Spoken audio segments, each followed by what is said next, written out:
اللہ نے ارشاد فرمایا وَلَا تَهِنُوا وَلَا تَحْزَنُوا، قوم مومن سے اللہ نے فرمایا غمگین مت ہو، پریشان مت ہو، وَأَنْتُمُ الْأَعْلَوْنَ، تم ہی لوگ بلند و بالا ہو۔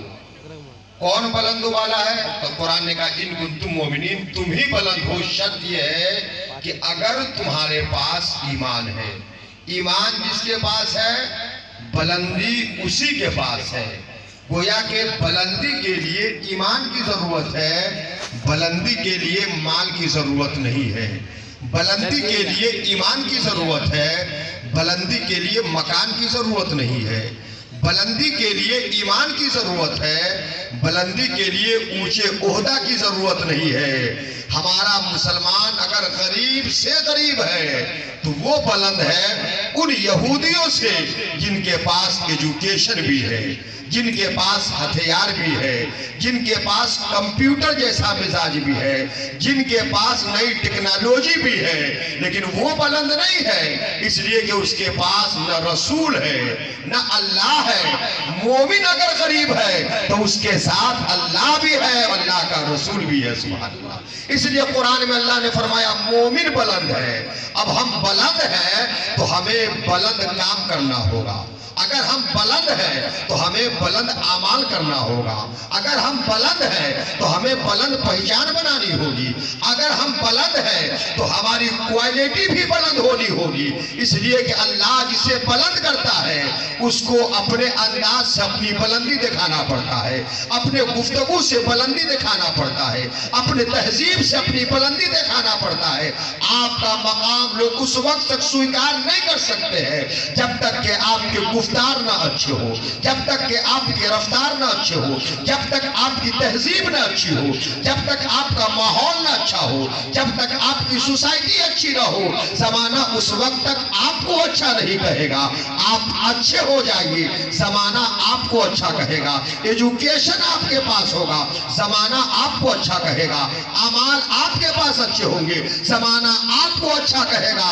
اس لیے جب ہمارا معیار بلند ہے تو ہمارا کام بھی بلند ہونا چاہیے، ہمارا اعمال بھی بلند ہونا چاہیے، ہمارے طریقے بھی بلند ہونا چاہیے۔ اس لیے کہ ہمیں بلند کرنے والا کوئی دنیا کا انسان نہیں ہے۔ مومن کو بلند کرنے والا، مخلوق کو بلند کرنے والا خود خالق کائنات ہے، سبحان اللہ۔ اور جسے اللہ بلند کرے اسے زمانہ گرا نہیں سکتا ہے، جس کو اللہ بلند کرے اسے زمانہ بلندی سے ہٹا نہیں سکتا ہے۔ تو زمانے میں جو لوگ اپنے آپ کو بلند کہتے ہیں انہوں نے خود اپنی بلندی کا اعلان کیا ہے۔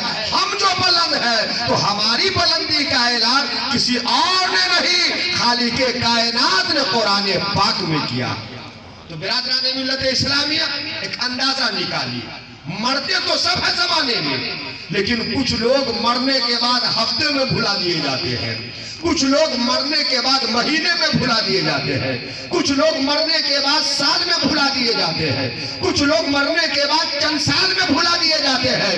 لیکن جو زندگی گزارنے والا اسلام کے لیے زندگی گزارتا ہے، جو زندگی گزارنے والا قانون اسلام کے مطابق زندگی گزارتا ہے، جو زندگی گزارنے والا غلام مصطفیٰ بن کر زندگی گزارتا ہے، جو زندگی گزارنے والا کیریکٹر اور اعمال کے اچھے اعتبار سے زندگی گزارتا ہے، تو اس کے انتقال کے بعد مہینوں گزر جاتے ہیں، سال گزر جاتے ہیں، صدیاں گزر جاتی ہے، زمانے گزر جاتے ہیں، زمانہ اسے بھلا نہیں پاتا ہے۔ غوث پاک کو پردہ کیے ہوئے 800 سال کے زیادہ کا زمانہ ہو گیا، زمانہ آج بھی یاد رکھ رہا ہے۔ خواجہ پاک کو پردہ کیے ہوئے 700 سال سے زیادہ کا زمانہ گزر گیا، زمانہ آج بھی یاد کر رہا ہے۔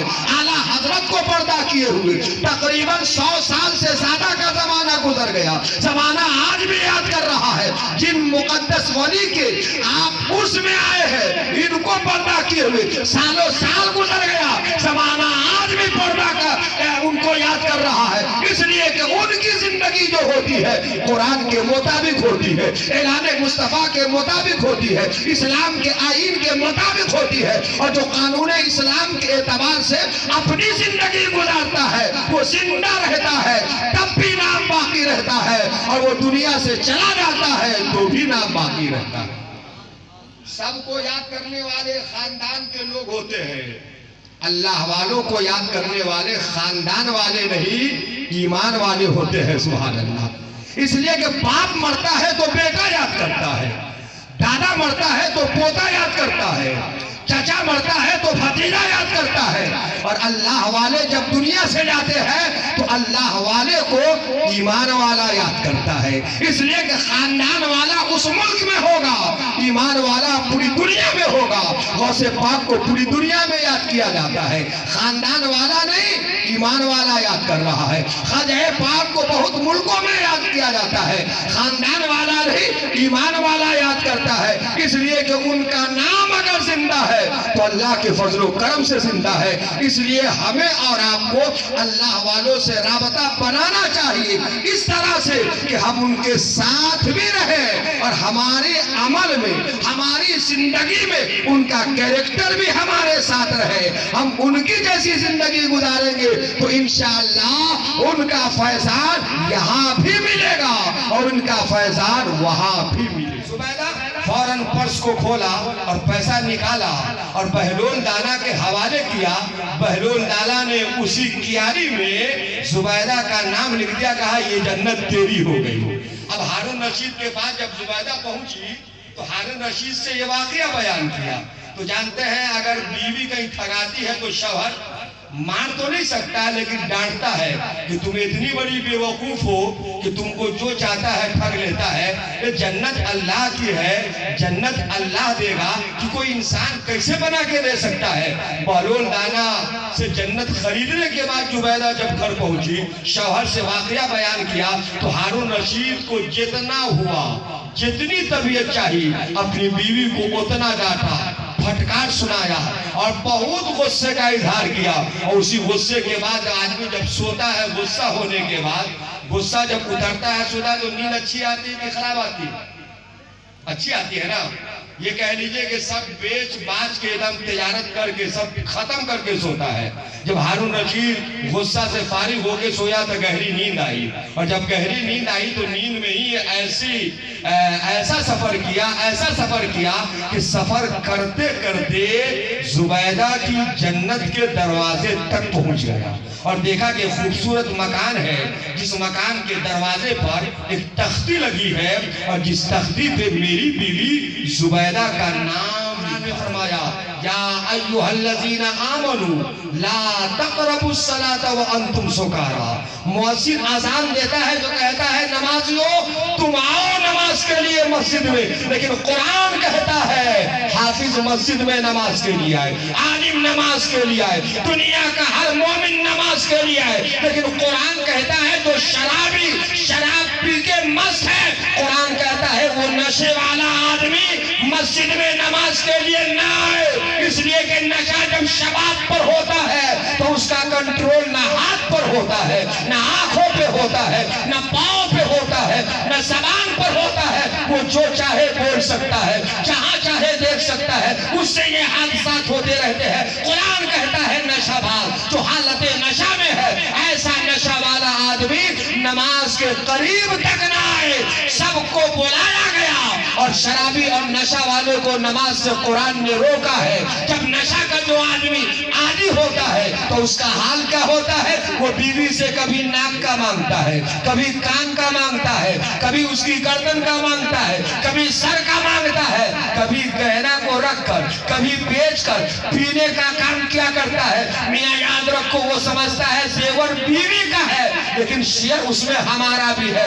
زبیدہ کی تختی کو جب ہارون رشید نے ایک خوبصورت مکان کے دروازے پر دیکھا تو گیٹ مین سے پوچھا کہ یہ کس کا نام ہے؟ کہا آپ کی شریک حیات زبیدہ کا نام ہے. کہا مکان کیسا ہے؟ کہا مکان ایسا ویسا نہیں ہے، یہ وہ مکان ہے جس کا ذکر قرآن مقدسہ میں ہے، جس کا نام جنت ہے. کہ جنت کے دروازے پر آپ کی بیوی کے نام کا پلیٹ لگا ہوا ہے. یہ اسی کا روم کنفرم ہے، تو زبیدہ کا نام سن کر ہارون رشید کا منہ بھی پچپچانے لگا اور تھوک لے پوٹا آنے لگا۔ سوچا جب بیوی کی جنت ہے تو شوہر کو بھی پرمیشن ہونی چاہیے اندر جانے کے لیے۔ کہا جب بیوی کا مال ہے تو ہمیں بھی اجازت دیجئے میں بھی اندر جاؤں۔ تو اس اللہ کے بندے نے کہا تھا نہیں، یہاں وہ مسئلہ ہے کہ جس کا ہوگا اسی کو کام آئے گا، آپ کو انٹری کی اجازت نہیں۔ ہارون رشید کی جب آنکھ کھلی،